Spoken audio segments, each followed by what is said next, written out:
Hi guys, my name is Girish Pally, the host for Back to Basics, another Back to Basics for another week for season 3. Today we're going to speak with Robert Kerbeck, and we're going to find out about his book and how that transition happened between Hollywood to Wall Street. Or is it a spy? You figure that out when we get on the episode with him, and we're gonna have a chit chat with him, try to understand who he is, what he is, and why he is. So why don't we get on the call and chat with him? I'll see you there.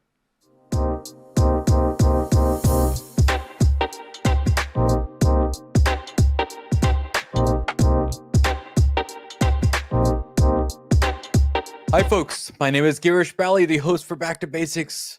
As I said, welcome to Back to Basics, and we're going to be talking to Robert Kerbeck. And I think I pronounced his name correct, but I think he corrected me.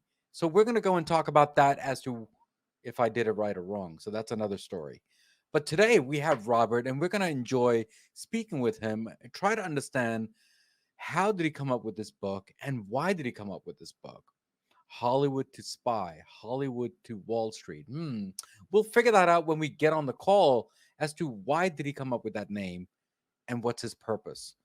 And we're going to enjoy and we're going to understand his psychoanalysis as to why he's here on Back to Basics to make us understand about him. Robert, how are you? And thanks for coming to Back to Basics. Oh, thanks for having me, Girish. I'm excited to give people a look, behind the scenes look at the life of a corporate spy.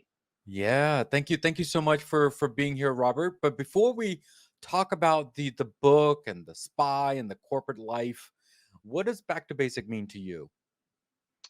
I think it's just go back to your center, Mm, go back to who you are, mm, who you want to be, and what you want to do with your life. And that, this whole crazy book that I wrote, Ruse, is about all of the different careers I had. mm, Professional actor, working with huge celebrities, corporate spy, and now an author. mm, And at the end of the day, when people say, "Well, what should people take from your life journey?" mm, And I tell people, take the journey you want to take. mm. Not Mm. the journey your mother wants you to take, your father wants you to take, your spouse wants you to take, your Yeah. kids want you to take, your friends want you to take. The journey you want to take. Mm. Yeah, thank you again, Robert, for being here, and thank you again for answering that question. Let me ask a question. You got into the Hollywood and acting. Where did that passion start? I was in college. I was paying for college myself. And So I was just working all the time, didn't have a girlfriend, wanted to meet girls. And I'd never really done a play before. And I'm like, well, boy, where could I meet girls? I thought the theater would be a great place. And I was right. Okay. As I was falling in love with a couple of women along the way, I fell in love with acting. And when I graduated college, I moved to New York to be an actor. And of course, as your listeners probably know, actors need survival jobs, to help pay the bills. And who stumbles into a survival job as a corporate spy? But that's what happened to me. Wow, awesome. Thank you so much, Robert. And I guess your mission for being an actor was something else, but then you ended up with something else. And I Mhm. think that's just part of life. That's just how it is. But Robert, when you created this book, okay, why did you create this book? Is it because you wanted to show how your journey was or is? I mean, what is your thought process on the book? Well, I was at a writers conference, kind of when my rusing career, my spying career, because that's where the title of the book, Ruse, comes from. Is a ruse is a trick or a scam, right, or a deception, and that's what we were doing to get major corporations to tell us things and release information to us that they should never ever have told us in a billion years. Hmm. Um, and At a certain point, I when that career kind of blew up, and I started doing some writing, and I was at a writers conference, and I read an early part from Ruse. Um, but at the time, I wasn't even thinking of it as a book, and people freaked out about it because we all know the Russians spy on the Chinese and the Chinese spy on us, but most people are shocked to find out that major corporations are spending hundreds of millions of dollars a year to spy on each other. And Mm. so when people reacted that way, I went, wow, this is, I always knew it was a crazy job, but now I realized it was a crazy story that people wanted to hear about. Mm. And that's when I started writing the book, and I finished it during COVID. So I really wanted it to be fun, because obviously during COVID, it was a terrible time. So I wanted to write a book that was fun. A lot of the reviews have said it reads like a spy novel, Mm. even though everything in the book is true, right? I say I've written an honest book about lying. Okay. But the thing is that, thank you again for that, Robert. But when you're creating this book, I guess you gave the reason as to why you chose that name. Mm. But did the story come out first, or did the title come out first, or is it hand in hand? That's a great question. Part of the title, when we were doing our spying, we weren't going to call ourselves spies for obvious reasons. And so we would the other fellow spies, we would describe what we did as rusing. Sometimes people call it social engineering, where you're using subterfuge, manipulation, and deception to get people to tell you things, release private information, corporate secrets, et cetera, to us. And Mm. so we would just call it rusing. And so the title of the book, Ruse, that's where that came from. But it Mm. was the editor who came up with the idea of lying the second part of the title. The book is Ruse, Lying the American Dream from Hollywood to Wall Street. And I can't take any credit for that. That was the editor, because, we think of living the American dream. And here I was lying the American dream because, as an actor, theoretically, actors are liars, right? Because everything that they're doing is made up. Mm. And the same thing with corporate spies. Everything we were doing as spies was made up, right? Mm. And Mm. so the idea is, here I was lying in Hollywood, lying on Wall Street, and so hence the title of the book. Yeah, yeah. Wow, that's amazing. Thank you again. And you are right. I mean, actors are kind of liars because they're playing a different part, a different character on screen, or even a play for that matter. So thank you again for explaining that. But now the question is, when you are a spy, they're different spies, right? I mean, one of them is a corporate spy. The other is a national spy, right? So are there different levels of it, and how to become a spy? That's another question I have too. Yeah, for sure, there are different levels. Obviously, we've got the typical James Bond spy story, where we've got spies that are running around killing each other.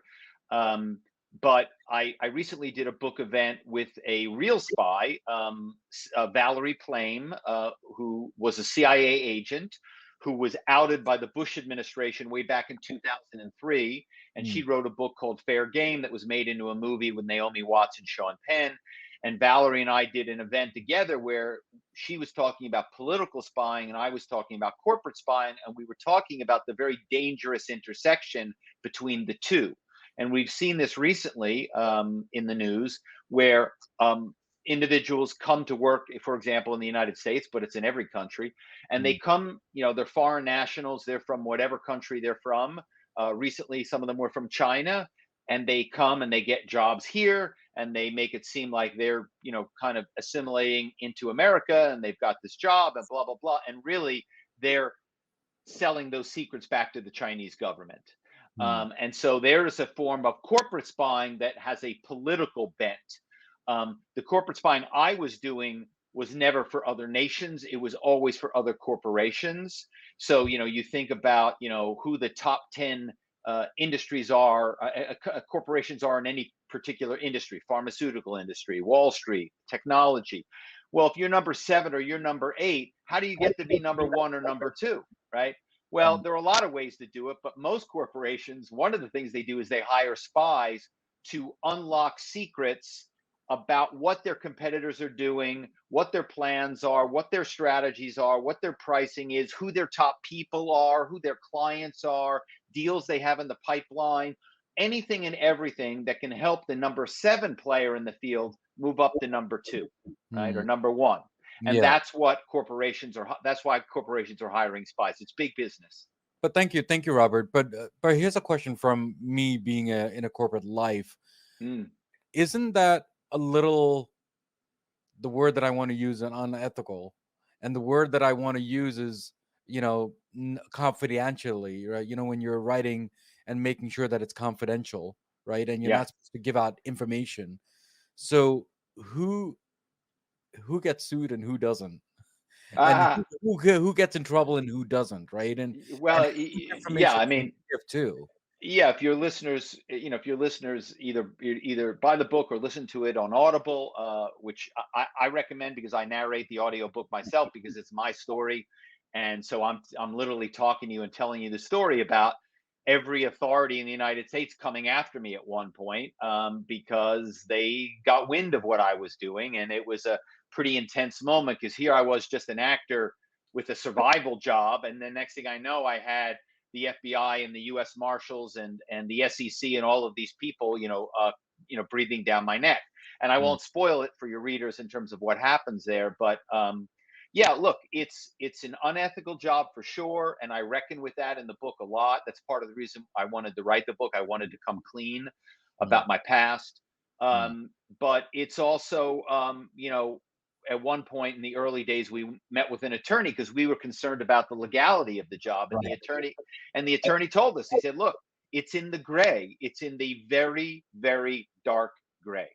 Mm. And then later on, we were to find out it was very, very, dicey what we were doing, and I'm lucky I'm here to tell the story.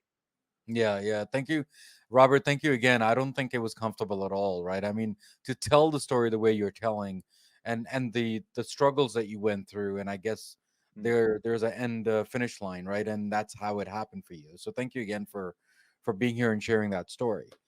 But let me ask you this: do you really enjoy doing this as compared to acting when you were trying to find a girl and now you're in the spy life? I mean, uh, I guess uh, spy lives you're supposed to be finding a girl too. So yeah. what are your thoughts on that part?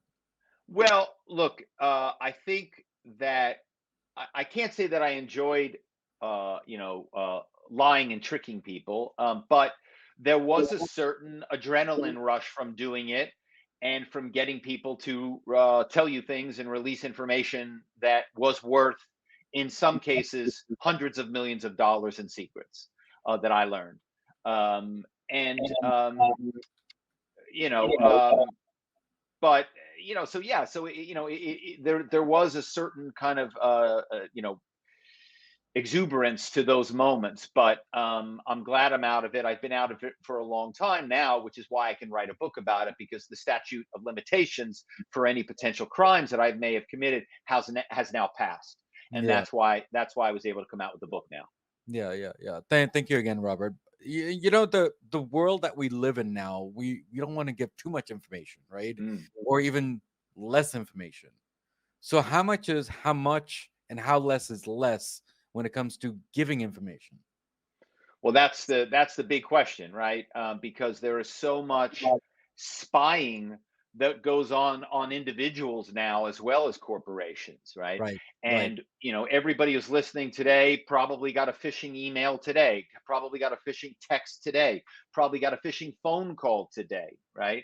right. And so spies are out there. They're trying to get your information. They're trying to get information from corporations. I mean, corporate spying is a booming business. If any of your listeners want to pivot to a new career in corporate spying, they can go to my website, robertkerbeck.com. They can email me right from my website, and I will give them the playbook on how to get into a career of corporate spying, because it is a very lucrative career. And if you can handle the pressure and the danger Mm, and the ramifications, you can also make a lot of money. I made by the end of my career, I was making $2 million a year spying on major corporations. Wow, thank you so much for that, and that's great money. I think you should bring the some in my side too. But Yeah. Robert, let me ask you this, okay? It's spying is one thing, and triggering people is another. Does that does it make it unethical for you, or do you think that's just job is a job is a job? Well, I think we have a little bit of a misnomer when it comes to the word spy. Yeah, yeah, We've got this image of James Bond, and he's this effete British Secret Service agent.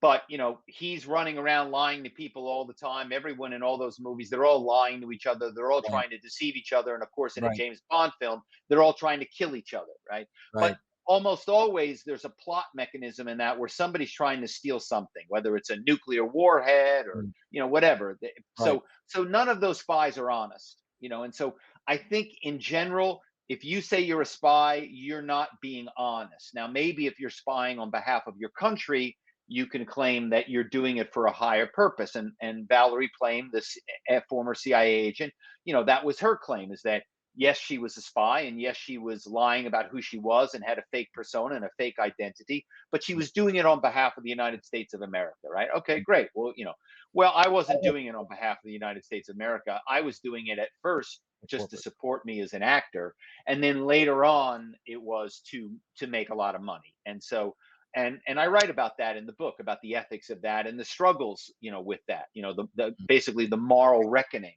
Mm. um so I'm here to tell you I'm not proud of what I did, but it is a hell of a good crazy story. Of course, definitely. I mean, just like what I asked you about too much information and less information, as I said Yeah, earlier. Does that also sound like a scammer? Also, because that scamming is also lying too, right? So yeah, too much yeah. information is not good either. No, I mean, look, people give out too much information all the time. I mean, it's just nonstop. I mean, when I was doing my spying, I would really go after many times young people, because young people have grown up in this era of digital transparency, so they don't think about privacy as much, and then all of a sudden they've told you stuff that they should never have told you. And the Mm. other people that I would go after often to get major corporate secrets were the senior most executives at firms, Mm. the senior most executives that were making millions of dollars a year that you would expect would never tell you anything. I could Mm. get them on the phone and they Mm. would tell me anything I wanted to know. Mm. Yeah, thank you, Robert. There's a new segment that we started on season 3, which is the rapid fire, and Mm. there's some words and some sentences which I think I want your analysis as to what do you think the first thing comes in your mind when I say these words and sentences, if that's okay with Okay, let's you. Yeah. do it. Rapid fire. I like it. Okay, so the first word is going to be ruse, Ruse. Scam. secrets, Dirty. James Bond, Just like me. social engineering, Lying for a living. U.S. Marshal, Dangerous. FCC, No big deal. tricking people, Not good. release information, Don't ever do it. acting, Fun. and Robert. Not a bad guy overall. Okay. Thank you so much for playing and being a sport. You know, Robert, let me ask you this question. The new world that we're living in now, the Mm. digital world that we're living in, I guess, as I said earlier, giving too much information is not good either. But what do you suggest that we should do as consumers or Yeah. even the corporate people? Yeah. How do we make ourselves private if there is such a thing? Well, I think that the number one thing is when you get those phishing texts, emails, phone calls, coming from some site or whatever, the tendency is we live in this era of respond right away. Somebody texts you, you got to text them back. Somebody emails you, got to email them back. And especially in the corporate world, we feel that pressure that we Mm. have to respond to our boss. We have to respond, And so I tell people, when in doubt, any doubt, put the device down, walk away from your phone, walk away from your laptop, walk away from whatever, because spies, cyber crime, cyber criminals, ransomware attacks, they're preying on making you do something right away. They're Mm. using the emergency, they're creating a sense of crisis, that there's a problem, that you need to deal with this right away. Your accounts have been hacked. You've got to click on this right away. Your Mm. company, whatever it is. And once you click on something, you can't unclick it. right? You Mm. can't go backwards. No. And so I tell people all the time, when in doubt, walk away from the device, because once you walk away and you think, you're not going to click now. And Mm. if anything, you're going to call, if you're not sure still, you're going to call your customer, your computer support desk and say, hey, got this strange email. You're going to call the compliance department. You're going to call your brother who's a tech guy, but you're going to ask somebody else and they're going to go, don't click on that.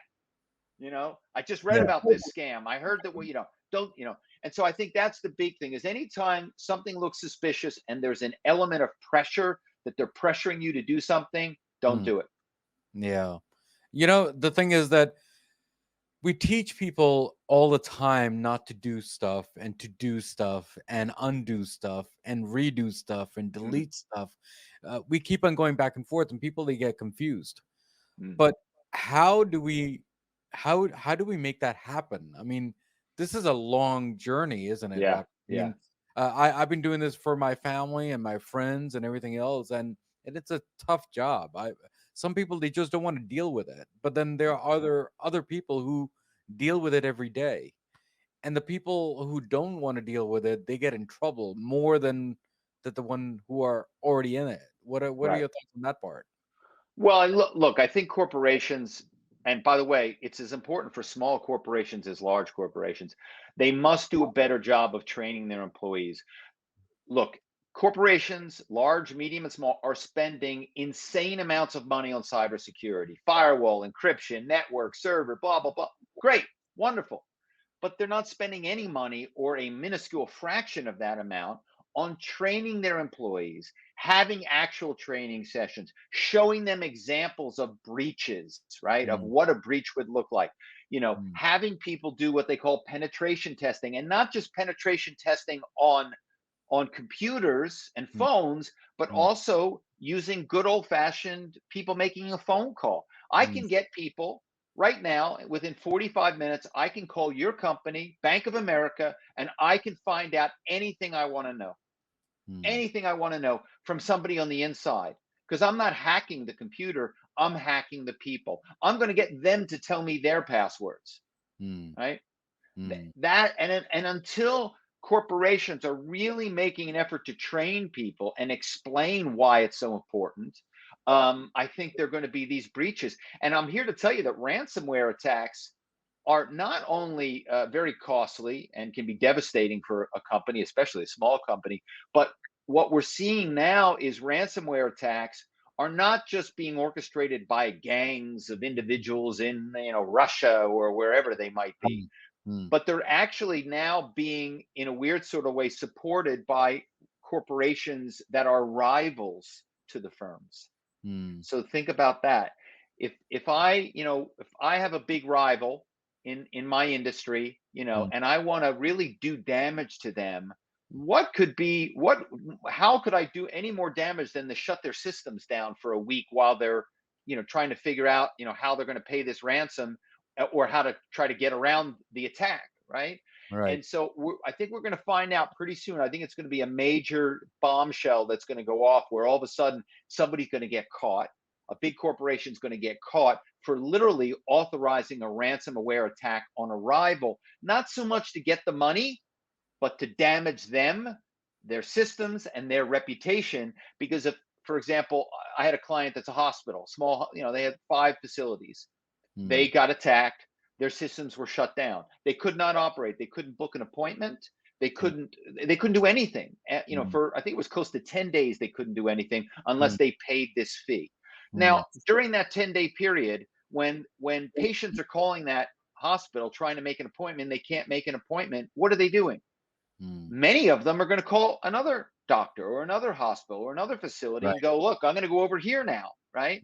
And Mm, so that hospital has lost so much business and their reputation has been severely damaged. yeah. So that's why these cyber attacks are so devastating for corporations, and Mm, that's why it's really important to train employees not to release information, because I'm here to tell you that almost every component of cyber crime has a social engineering element to it that the hackers then use to hack into the system.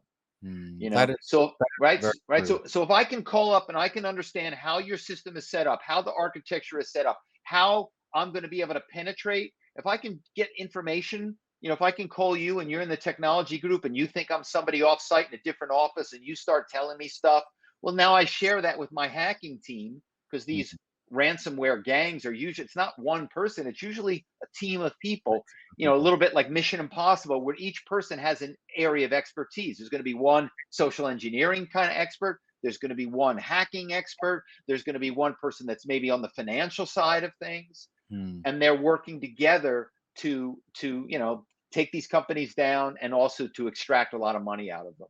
Yeah, yeah. Robert, actually, when you were talking about the hospital being shut down, not really shut down, but really overtake, right? Yeah, I think there was like a TV show like that. Then some hospital got taken over because of this ransom thing, yeah, and there were patients on the floor.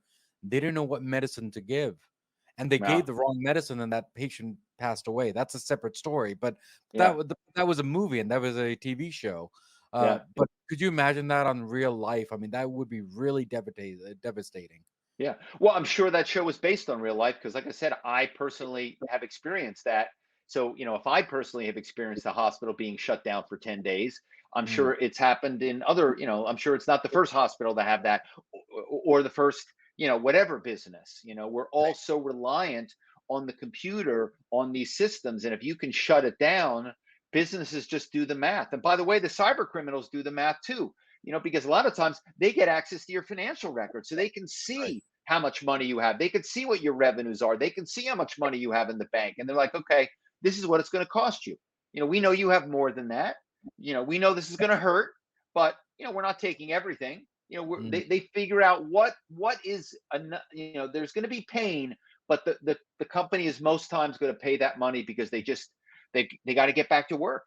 yeah, yeah. Thank you, Robert, for sharing that knowledge because I knew it personally, but it seems Yeah, like there are other people who did not know. And I'm in the technology field for the last yeah, 35 years, and I know exactly how I can sense that stress coming out of there about this whole cyber crime, and it's a long journey, and it's yeah. just the beginning, and this is just the Just beginning. beginning. It's just be, and Yeah, unfortunately, it's going to get a lot worse. It's going to get a it lot is, worse. yeah, definitely, and it's a Yeah, shame, but it is what it is. It's a new yeah, digital world that we're going to be living in.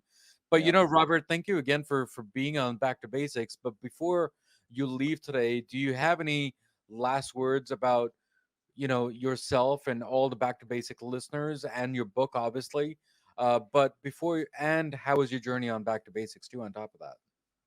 Well, look, I love this phone call because I love the idea of I wrote this book to come clean, right, about my past, and Mm, now what I do is I help people, corporations. I try to. I've gone and I speak at some cybersecurity conferences. If there's anybody out there that's listening that has any questions for me, I always tell people you can go to my website. It's very easy to email me from my website. You don't have to buy the book to email me. And you can email me with any questions you have. If you buy the book and you like it, I love to hear from readers. Or if you listen to it on Audible, I love to hear from people that have listened to the book. But I'm here just to try to be of service for anybody that has a cybersecurity question or a scamming social engineering question, because unfortunately, I know a lot about it. yeah, yeah. Thank you, Robert. Thank you again for being here, and thank you for being a sport on playing the rapid fire on Back to Basics for season 3. Yeah, that But was fun. Robert, I will definitely get in touch with you because I want to pick your brain when it comes to, I guess, acting and Mm, your spy world, and then how did you mix that up together and the way you are today. So thank you again, Robert, for being here. sure, sure. Yeah, as actors, we used to put on accents for characters, right? So that Yeah, you think about that. If you get a call from somebody who's saying they're in an offsite office, this is Gerhard from the office in Frankfurt, right? Well, that's right. are you right? You're going to believe that because you're going to be like, wait a second, there's nobody who's making up an accent, And so all of a sudden now, the crazier the kind of scams employees are, it's kind of counterintuitive, but the more believable they become. Yeah, yeah, yeah. Robert, thank you again for being here and thank you again. Yeah. Thanks for having me.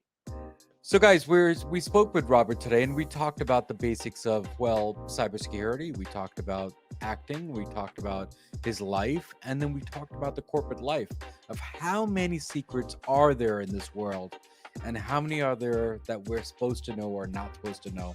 That's another topic altogether for a different episode altogether. But here's a quote of the day from Back to Basics, and hopefully Robert will like this quote. And the quote is, writing about magic is harder than writing about spies, because you're dealing with something that does not really exist. Or does it? I don't know about that, but you know what? As usual, as always, what do we always say at the end of the episode? Everything in life goes back to basics, and that's what we did today, guys. Guys, take care. God bless. Keep on supporting me on Back to Basics. I'll see you next time. Take care. Yeah, good. I live in this world. Yeah. I know this world. And people are interested in it, because even if you don't work in corporate America, everybody's getting scammed and phished and all of this stuff. So we all have to be aware of it. It's not just the guys in the IT department or the compliance department. It's everybody at a corporation and every individual, right? That's right. And you got to worry about your older parents being taken advantage of. So it's something that's I think a lot of listeners probably would like to hear more segments on that. Hi guys, thank you again for tuning in to Back to Basics and listening to the excellent episode that we had today with our guest. With your love and support, we do need you to at least rate our show, review our show, because it does make us stronger day by day, week by week, as I usually say on my episodes. And there are 3 things in this episode that it makes a hit for me, which is the content, the guest, and definitely the host. So guys, take care, God bless, and remember, everything in life goes back to basics, and that's what we did today, guys. Guys, take care, God bless, and see you next time on Back to Basics.